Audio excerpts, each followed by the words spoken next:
LB Studios. Werudo.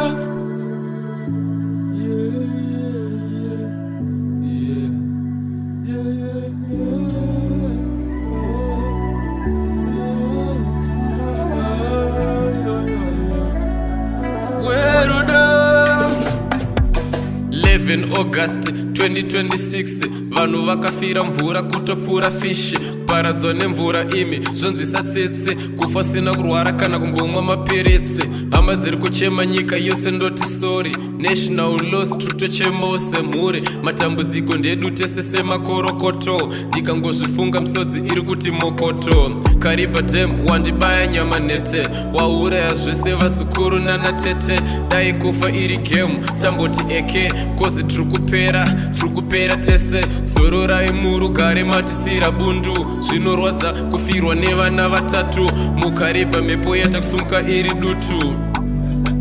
kusimuka iri dutu mai weta shota mai weta shota rest in peace rest in peace rest in peace mai weta shota mai weta shota rest in peace rest in peace rest in peace mai weta shota mai weta shota rest in peace rest in peace rest in peace mai weta shota mai weta shota rest in peace rest in peace rest in peace mai weta shota mai weta shota rest in peace rest in peace rest in peace mai weta shota